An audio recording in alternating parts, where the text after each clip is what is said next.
ছাড় কুত্তা, এসব কি করছিস? আমার বুকে হাত দিচ্ছিস কেন? এই, একদম নড়াচড়া করবে না। উফ, এত সুন্দর কেন তুই? আজকাল তোকে দেখলেই না কেমন যেন আউট অফ কন্ট্রোল হয়ে যেতে ইচ্ছে করে। শাওন, ভালো হচ্ছে না কিন্তু। এই নিশাদ, চল না আমরা দুজন বিয়ে করে সংসার করি। বিয়ের পর তোকে খুব আদর দিব। কি? আমি তোকে বিয়ে করব? কুত্তা, আজ তোর কি হয়েছে বলতো? আমি তোর বেস্ট হই, সেটা ভুলে এসব কি করতেছিস? কি করব বল? তুই এতটাই সুন্দর, মাঝে মাঝে মনে হয় আদর আদরে ভরিয়ে দেই। লুচ্চা কোথাকার, তুই থাক, আমি গেলাম। এখানে থাকলে তুই আমার সাথে উল্টাপাল্টা কিছু করে ফেলবি, তখন আর আমি কোথাও মুখ দেখাতে পারবো না। তোর কোথাও মুখ দেখাতে হবে না, তোকে শুধু আমি দেখবো সুইটহার্ট। তোর মাথায় আমার ভুট্টা নামলে বিকেলে চলে আসিস, ফুচকা খেতে যাব। এখন যা, গিয়ে আন্টির হাতের মার খা। আল্লাহ হাফিজ কুত্তা। কথাটা বলে নিশাদ দৌড় দিল। আমি উঠে ওর পেছনে দৌড়াতে যাব, এমন সময় আবুর সাথে ধাক্কা লেগে নিচে পড়ে গেলাম। আমাদের পরিচয় দেখে নিশাদ হাসতে হাসতে বাসায় চলে গেল। এদিকে আব্বু মনে হয় পড়ে গিয়ে ভালোই ব্যথা পেয়েছে। আমার দিকে কেমন অগ্নিদৃষ্টিতে তাকিয়ে আছে। কিছুক্ষণ এভাবে তাকিয়ে থেকে হাতে থাকা বেডটা দিয়ে আমার পেটে মেরে বলল, হারামজাদা, কলেজ কামাই করে রাস্তার মেয়েদের পিছন পিছন দৌড়াচ্ছিস, আর একটু হলে আমার পাটা মচকে গেছিল। সরি আব্বু, আসলে আমি আর নিশাদ। হ্যাঁ, আমি জানি সেটা। আব্বু তুমি জানো সেটা কিভাবে? এলাকায় তো আমার সম্মানটা আর রাখলি না। দাঁড়া, নিশাতের আব্বুর সাথে কথা বলে ওই মেয়েটাকে তোর গলায় ঝুলিয়ে নিই, তারপর দেখবি কেমন লাগে। যা, বাসায় গিয়ে পড়তে বস, নয়তো এই বেদ দেখছিস। আব্বু বেতর কথা বলতে আমি হাওয়ার গতিতে ছুটে এসে নিশাদের বাড়ির পেছনে আম গাছের নিচে এসে বসলাম। এই আব্বুটা কেন যে বারবার আমার স্যার হওয়ার চেষ্টা করে কে জানে। যদিও এককালে সে আমার টিচার ছিল, কিন্তু আমি তাকে সেই সম্মানটা দিইনি। আসলে আমার আব্বু হাই স্কুলের হেড স্যার। স্কুল লাইফে আমি আর নিশাদ মিলে ওনাকে খুব চালিয়েছে। শত হলেও স্কুলের হেড স্যারের পোলা বলে কথা, একটু ভাবনা নিলে চলে নাকি।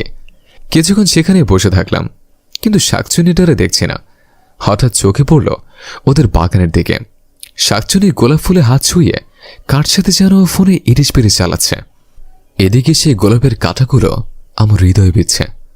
দাঁড়া শাকচুন্নি, আমার মনের প্রেমের ঘণ্টা বাজিয়ে ফুল ছুঁয়ে বয়ফ্রেন্ডের সাথে প্রেম আলাপ চলছে। আজ তোকে এমন শিক্ষা দেব যে আমাকে ছেড়ে আর অন্য কোনো ছেলের কথা স্বপ্নেও ভাবতে পারবি না। আমি রাগে গজগজ করতে করতে দৌড়ে গিয়ে নিষেধের পেছনে গিয়ে দাঁড়ালাম। তারপর ওর হাত থেকে একটানে ফোনটা কেড়ে নিয়ে বললাম, ওই বেটা, তোর সাহস তো কম না?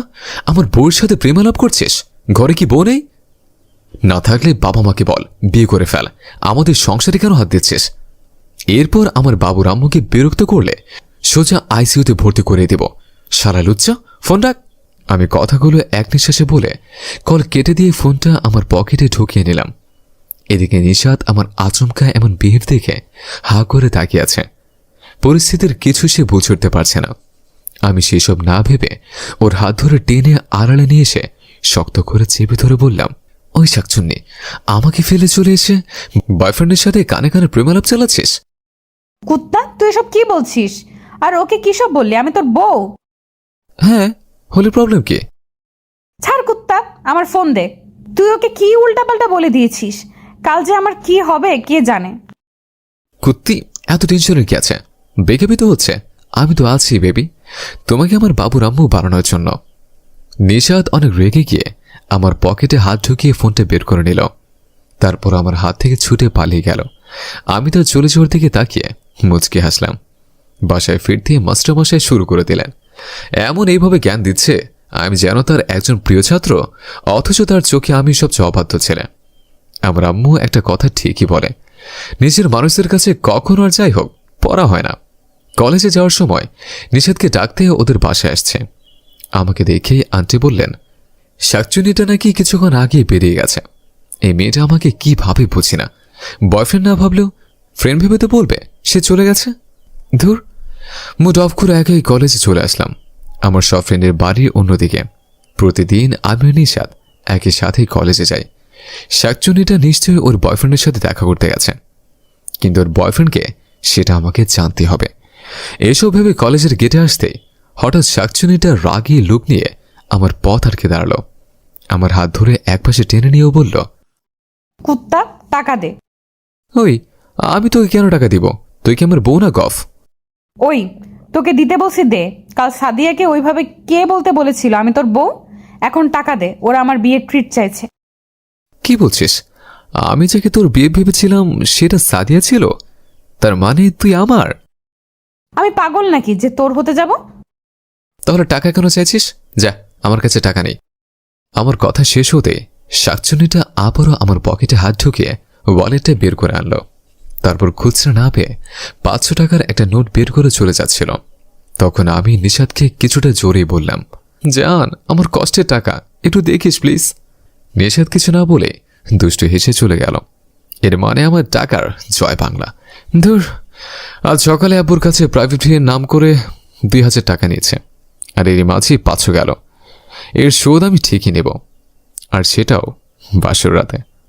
কি রে হারামি, কাকে দেখে এভাবে ভিড়ের মার্কা হাসি দিচ্ছিস? তা আমাদের ভাবিটাকে বল তো একটু শুনি। হঠাৎ আবিরের কণ্ঠ শুনে পেছনে ফিরে তাকাতেই দেখে আবির আর আরিয়ান হারামি আমার দিকে জিজ্ঞাসা দৃষ্টিতে তাকিয়ে আছে। ওই হারামি, জানিসই তো তোদের ভাবিকে, তারপরও বারবার এত ভাব নিচ্ছিস? ধর, এটা জানা না জানা সেম। এখন ওকে পটাতে পারলি না, ওকে ছেড়ে অন্য কাউকে পছন্দ কর। সেটিং করানোর দায়িত্ব আমাদের।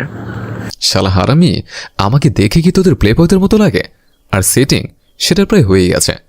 আর মাত্র কিছুদিন দেখিস সে কেমন আমার প্রেমে হাবুডুবু খায়। হবে, দেখতে দেখতে আমরা তোকে চাচু ডাক শুনিয়ে দিব, আর তুই ততদের নিশাতের মেয়ের মামা হয়ে যাবে। চুপ শালা, তোর মুখে পোকা পড়ুক। চল ক্লাসে যাই, স্যার যাচ্ছেন।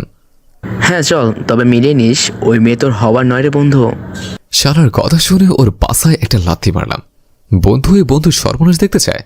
কলেজ ছুটির পর আমি গেটের কাছে দাঁড়িয়ে নিশাতের জন্য অপেক্ষা করছে, কিন্তু শাকচুন্নিটা আসছেই না। তাই আর দাঁড়িয়ে না থেকে ক্লাস এসে দেখে ওরা এখনো বেঞ্চে বসে কি যেন নিয়ে খুব হাসাহাসি করছে। কথা শুনে বুঝতে পারলাম কারণটা আমি। শাকচুন্নি, আমাকে নিয়ে খুব হাসাহাসি হচ্ছে, তাই না? আমার এমন কথায় নিশাত ভয়ে ভয়ে আমার দিকে তাকালো। আমি রেগে ওর দিকে এগিয়ে যাচ্ছে, তাই দেখে বাকিরা দ্রুত ক্লাসের বাইরে চলে গেল। তখন নিশাত ওর ব্যাগ থেকে কিছু টাকা বের করে আমার হাতে দিয়ে বলল, এই নে তোর টাকা। 200 টাকা দিয়ে আমরা সবাই ফুচকা খেয়েছি। এখানে 300 টাকা আছে। লাগবে না বেবি, তুমি রেখে দাও। কথাটা বলে তার খুব কাছে চলে আসলাম। আমাকে এইভাবে তার কাছে আসতে দেখে নিশাত খুব ভয় পেয়ে গেল। এক হাত দিয়ে তাকে হ্যাচকা টান মেরে বুকের সাথে মিশিয়ে নিলাম। তারপর অন্য হাত দিয়ে গালে হাত ছুঁয়ে বললাম, খুব মজা হচ্ছিল, তাই না? এই কি করছিস? ছাড়। সরি জান, আজ তোমার ওই গোলাপি ঠোঁটের ছোঁয়া পেতে খুব ইচ্ছে করছে। Don't mind baby. এই বলে ধীরে ধীরে তার ঠোঁটের কাছে এগিয়ে আসলাম। এমন সময় নিশাত আমার গালে চড় মারতে গিয়েও থেমে গেল। তারপর আমাকে এক ধাক্কায় সরিয়ে যে কথাগুলো বলল, আমি সেটা তার থেকে কখনোই আশা করিনি। লুচ্চা কোথাকার, লজ্জা করে না তোর এইভাবে একটা মেয়ের সাথে এরকম করতে? বন্ধু হোস বলে কি সবসময় এসব করবি? সারাক্ষণ মজা করতে একদম ভালো লাগে না। আর তুই যেগুলো করিস সেটা খুব বাড়াবাড়ি। তুই বুঝিস না তোকে আমি পছন্দ করি না, তবু অল টাইম লুচ্চামি করতে আসিস। সেদিনই কিস করতে চেয়েছিলি, কিচ্ছু বলিনি। কুত্তা, যা সর সামনে থেকে। নিশাত একাধারে কথাগুলো বলে ক্লাস থেকে বেরিয়ে গেল। আমি সত্যিই ভাবতে পারিনি নিশাত আমাকে এমনটা ভাবে। আমি কি সত্যিই কিসটা করতাম? ভালোবাসার মানুষটির সাথে একটু দুষ্টুমি করতে সবারই ভালো লাগে, তাই আমিও তার সাথে দুষ্টুমি করি। সে যে আমার এই দুষ্টুমিগুলো অপছন্দ করে সেটা আজ বুঝতে পারলাম। অন্যদিন হলে তার মুখে লজ্জার ছাপ ফুটে ওঠে। আমার ধারণা নিশাত আমাকে পছন্দ করে। সে এমনিতে আমাকে কুত্তা, লুচ্চা এসব বলে গালি দেয়, সেটা মজা করে। কিন্তু আজ সে যেন তার মনের কথাগুলো বলে গেছে। মন খারাপ করে বাসায় গিয়ে ওয়ালেটে বের করে নিশাতের ফেরত দেওয়া টাকা থেকে এক প্যাকেট গোল্ড লিফ সুইচ নিলাম। তারপর নদীর পাড়ে বসে বসে একের পর এক সিগারেট টানছে। এর আগে কোনো দিনই খায়নি। ভাবতাম কালো ধোয়া খেয়ে শুধু শুধু বাপের টাকা ফাঁকা করে কি আর লাভ। আজ যেন আমি এর আসল মজা বুঝতে পারছি, তাই একটা খেয়ে আর একটা ধরলাম। এদিকে নিশাত খুব মন খারাপ করে বাসায় ফিরে তার রুমে বসে আছে। শাওনকে এইভাবে বলা আমার একটু উচিত হয়নি। কুত্তাটা তো এমনই সবসময় আমার সাথে দুষ্টামি করে। আমিও তার সেই দুষ্টুমিগুলো খুব করে উপভোগ করি। ওকে আমারও খুব ভালো লাগে, এই দুষ্টুটাকে আমিও খুব ভালোবাসি। তাহলে আজ কেন ওর সাথে এমন করলাম?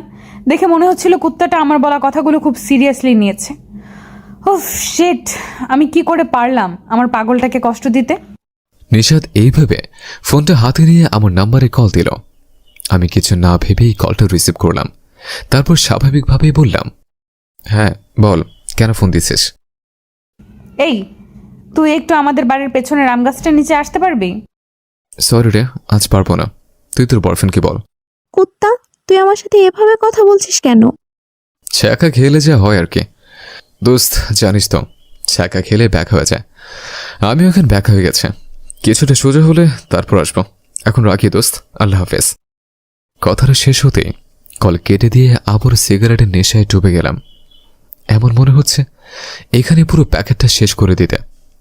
অন্যদিকে নিশাদ শাওনের কথাগুলো শুনে খুব অবাক হয়ে ভাবছে শাওন কখনো ওকে দোস্ত বলে ডাকেনি। জান, বেবি, সুইটহার্ট, বাবুরাম্মু এসব বলে ডাকে।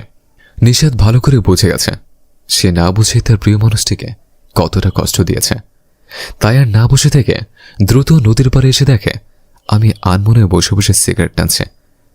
সে জানে আমার মন খারাপ হলে এখানে এসে বসে থাকি। হঠাৎ কে যেন আমার মুখে থেকে সিগারেটটা কেড়ে নিয়ে ভেঙে ফেলল। তাকিয়ে দেখে নিশাদ খুব রাগী লোকে আমার দিকে তাকিয়েছে।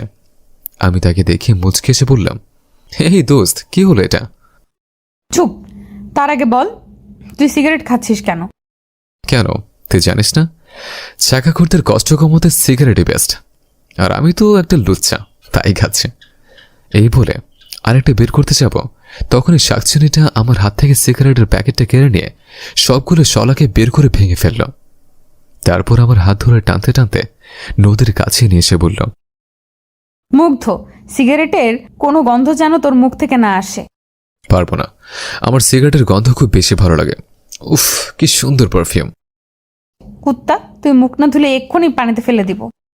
শাকচুনিটাকে কোনো বিশ্বাসই নেই, তাই ভালো ছেলের মতো গুনে গুনে 10 বার গুলি করলাম। তারপর নিশাদ আবার আমাকে টেনে নিয়ে ঘাসের উপর বসিয়ে দিয়ে কেমন করে যেন তাকাচ্ছে। ওর চাহনি আমার একদম সুবিধা লাগছে না। হঠাৎ কিছু বুঝোটার আগে শাকচুনিটা আমাকে ধাক্কে মেরে ঘাসের উপর ফেলে দিয়ে বুকের উপর উঠে বসল। এই শাকচুনি, নাম, এসব কি করছিস? তোর ভাবসব কেমন যেন সন্দেহজনক লাগছে। কেন, তুই কি খুব ভয় পাচ্ছিস আমাকে দেখে? তোকে দেখে ভয় পাবো, তা আবার আমি? নিশাদ আমার কথায় মুচকে এসল। তারপর ধীরে ধীরে আমার খুব কাছে এগিয়ে আসছে। উঠতে চেয়েও পারছি না, কোন এক অজানা শক্তি যেন আমাকে বশ করে রেখেছে। তার চাহনিতে অদ্ভুত মায়া, সেই মায়ায় আমি আসক্ত। এইভাবে কিছুক্ষণ থাকার পর সে লজ্জা লজ্জা মুখে আমার ঠোঁটে তার ঠোঁট ডুবিয়ে দিল। তার ঠোঁটের স্পর্শ পেয়ে দুজনে কিছুটা কেঁপে উঠলাম। এমন সময় কলেজে ঘটে যাওয়া কথাগুলো মনে পড়তেই নিশাদকে ধাক্কা মেরে ফেলে দিয়ে উঠে বসলাম। তারপর ওর দিকে রাগী চোখে তাকিয়ে বললাম, শাকচুন্নি, এসব কি হচ্ছে? লজ্জা করো না নিজের ফ্রেন্ডের সাথে এসব করতে? নির্লজ্জ কোথাকার, যা সর। না, যাব না, আমি তোর সাথেই থাকবো। আমার সাথে থাকবি মানে? আমি তো একটা লুচ্চা, সবসময় তোর সাথে লুচ্চামি করি। হ্যাঁ, কারণ আমি এই লুচ্চাটাকে ভালোবেসে ফেলেছি। কি, তোর পছন্দ এতটাই খারাপ একটা লুচ্চা ছেলেকে ভালোবাসি বলছিস? এই, বারবার নিজেকে লুচ্চা বলবি না, ওকে? সরি শাওন, বিশ্বাস কর, আমি তখন কথাটা ওইভাবে বলিনি। শোন, আমি এখন আর এসব বিষয়ে কোনো কথা বলতে চাই না। তুই আমার বেস্টুই থাকবে। খুব কাছের কেউ ভেবে তোর উপর অনেক বেশি অধিকার খাটিয়েছে, যা আমার একদম উচিত হয়নি। তার জন্য আমি সরি। আর আমি তোকে কখনোই বিরক্ত করব না। তুই আমার বেস্টু ছেলে আছিস, আর ইনশাল্লাহ ভবিষ্যতেও থাকবে। এই, কিসের বেস্টু? হ্যাঁ, আমি তোর জান, বেবি, বাবুর আম্মু, এই সবই থাকতে চাই। প্লিজ আমাকে ক্ষমা করে দে, আর কখনো তোকে এইসব বলবো না। আজ থেকে আমরা একে অপরকে তুমি করে বলবো। তুমি আমার জাস্ট ফ্রেন্ড নয়, বয়ফ্রেন্ড, আমার সব কিছু শুধু তুমি। এবারের মতো মাফ করে দাও প্লিজ, আর এমন ভুল করব না, কথা দিচ্ছি। নিশাদ আমাকে জড়িয়ে ধরে কাঁদতে কাঁদতে কথাগুলো বলল। ভাবছি আজই তার সাথে ঝগড়া হলো, এত তাড়াতাড়ি সবকিছু ভুলে তাকে কাছে টেনে নেওয়াটা কি ঠিক হবে? কিন্তু কি করব, শাকচুনিটার কষ্ট হচ্ছে, আমি একদম সহ্য করতে পারছি না। তাই সবকিছু ভুলে গিয়ে তাকে শক্ত করে জড়িয়ে ধরলাম। তখনই কে যেন আমার বাসায় বেতের বাড়ি মারল। ভয়ে আমি আর নিশাদ একে অপরকে ছেড়ে দিয়ে পেছন ফিরে দেখি মাস্টার মশাই। হারামজাদা, কলেজ ছুটির পর বাসায় না গিয়ে নদীর পাড়ে এসে এসব হচ্ছে? না মানে আব্বু, আসলে হয়েছে কি? যা হবার আজ রাতে হবে হারামজাদা। বৌমাকে নিয়ে এক্ষুনি বাড়িতে আয়, আমি বিআই বেআইনকে নিয়ে আসছি, তারপর তোদের একটা ব্যবস্থা করব। আব্বু কথাটা বলে আরেকটা বাড়ি মেরে চলে গেলে নিশাদ ভয়ে ভয়ে আমার কাছে এসে বলল, এই স্যার তো দেখে ফেললেন, এবার কি হবে? আব্বু তো বললেন, শুনলে না, আজ আমাদের বাসর হবে। এই কি বলছো এসব? উনি আমাদের স্যার হন?